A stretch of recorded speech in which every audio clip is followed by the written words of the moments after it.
Fala pessoal, beleza? Eu me chamo Bruno e hoje nós vamos dar continuidade à nossa série de vídeos sobre conhecimentos financeiros, falando sobre o Banco Central do Brasil, que é um assunto super requisitado para quem quer tirar alguma certificação de mercado financeiro, como o CPA-10, CPA-20, que são certificações da Anbima, ou ainda para quem tem curiosidade sobre o tema.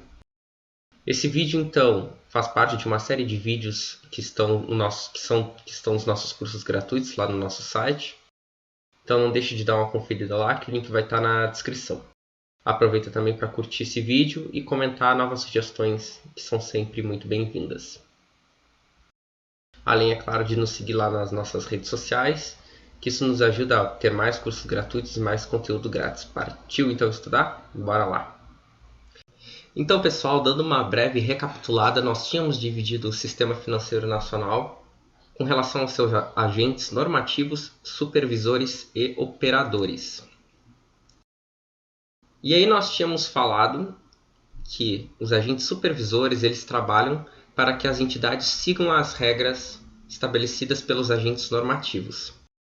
E nós fizemos um vídeo passado que nós falamos sobre o Conselho Monetário Nacional, falamos sobre quais eram as suas delegações, a sua função no Sistema Financeiro Nacional, e falamos que dentro dos assuntos abordados, que são normatizados pelo Conselho Monetário Nacional, quem é responsável por supervisionar estes assuntos é ou o Banco Central do Brasil ou a Comissão de Valores Mobiliários.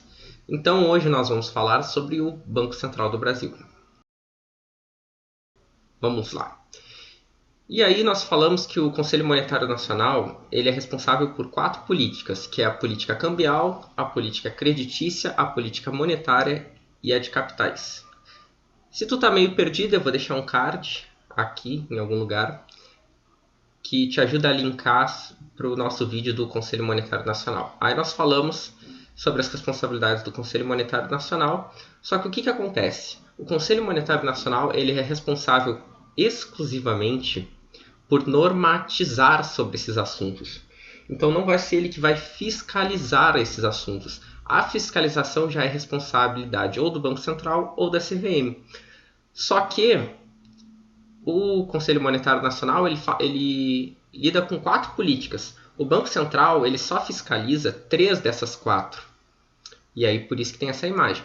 Então o Banco Central ele vai fiscalizar as políticas cambiais, creditícias e monetária. E aí a de capitais vai ficar para um próximo momento, porque essa responsabilidade é da CVM. Então o Banco Central é responsável por supervisionar 3 das 4 políticas que são responsabilidade do Conselho Monetário Nacional. Repetindo, cambial, creditícia e monetária. E é isso aí. E como é que se dá a composição do Banco Central do Brasil? Bom, dos participantes, o Banco Central do Brasil tem um presidente e 8 diretorias.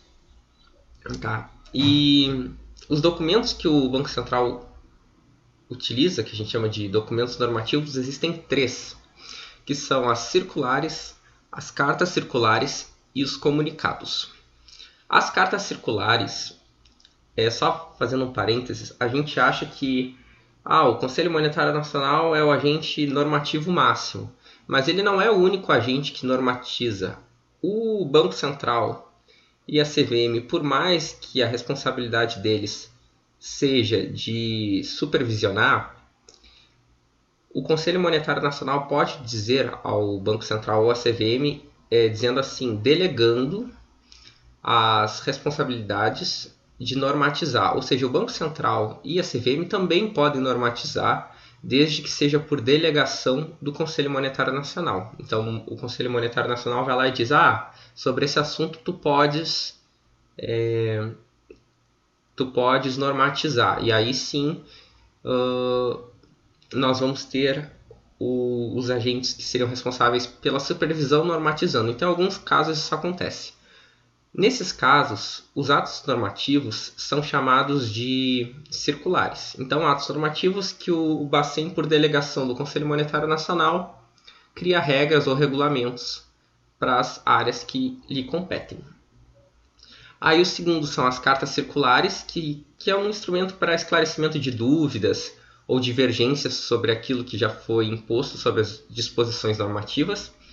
E por último temos os comunicados que é utilizado para divulgar deliberações ou ainda para falar sobre a área de atuação do Banco Central, quais são os limites dessa área de atuação. Belezinha? E aqui eu trouxe algumas situações que são super comuns, que estão em linha com relação à finalidade do Banco Central do Brasil. Então, o Banco Central do Brasil ele é responsável por fiscalizar, disciplinar e autorizar o funcionamento das instituições financeiras. Então, a gente está falando de bancos, das mais conhecidas, né? Bancos, cooperativas de crédito, corretoras de títulos e valores mobiliários, né? Aí a gente pode dar alguns exemplos, né? Mas instituições financeiras, assim, a autorização e fiscalização passa pelo Banco Central. Em alguns casos, essa fiscalização passa também pela CVM, mas isso a gente vai ver quando a gente for falar de CVM, beleza? Mas assim, o Banco Central passa sempre. Sendo a instituição financeira, principal instituição responsável pela fiscalização, supervisão, é o Banco Central. O Banco Central também realiza a política monetária para cumprir a meta de inflação. O Conselho Monetário Nacional vai dizer assim, a meta, eu quero que a meta seja... Ele vai dizer, a meta é tal. Aí o Banco Central do Brasil tem que dar o seu jeito lá com a política monetária para conseguir fazer cumprir a meta de inflação. O Banco Central também é responsável por recolhimento dos depósitos compulsórios. Nós já falamos sobre os depósitos compulsórios, mas só dando uma recapitulada, as instituições financeiras elas têm que pegar um pequeno percentual dos seus depósitos à vista ou a prazo. Então, depósito à vista são conta corrente, depósito a prazo... existem alguns títulos que são de depósito a prazo, ela tem que pegar um pequeno percentual e deixar isso reservado, deixar isso mantido lá no Banco Central, para que isso sirva como garantia, para que o banco sempre tenha uma disposição financeira. E isso facilita porque reduz o risco dessa instituição ter algum problema financeiro. Aí o Banco Central também realiza operações de empréstimo e redesconto. Né? E aí nós já falamos também o que são operações de empréstimo e redesconto. Porque o empréstimo acho que todo mundo sabe, né? Mas a operação de redesconto é um tipo de empréstimo que o Banco Central oferece para as instituições bancárias.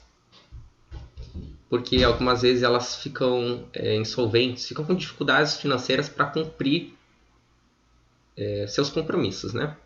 E às vezes isso representa um risco para o sistema financeiro nacional como um todo. Então o Banco Central do Brasil vai lá e faz um empréstimo para essa instituição financeira, porque essa instituição não tem outra opção, porque as outras instituições bancárias geralmente já sabem quando a instituição financeira está mal das pernas. Aí, como a última situação possível é justamente ter esse auxílio do Banco Central do Brasil. Aí o Banco Central vai lá, faz uma operação de empréstimo, essa operação a gente chama de operação de redesconto, e geralmente as condições não são muito atrativas porque, enfim, a instituição já traz um risco muito grande e o Banco Central utiliza essa oportunidade para punir essa instituição financeira pelo risco de não ter um bom controle financeiro.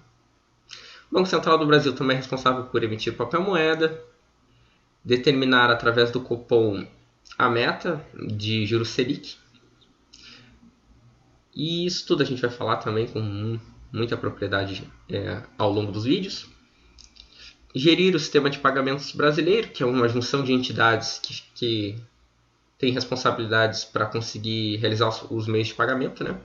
E executar serviços de meio circulante. Então, por exemplo, analisa se tem pouco dinheiro físico em circulação, faz essas questões de gerenciamento dos recursos e das disponibilidades para a população em geral. E no vídeo de hoje é isso. Não esquece de dar um like, de nos seguir nas redes sociais. Forte abraço e bons estudos.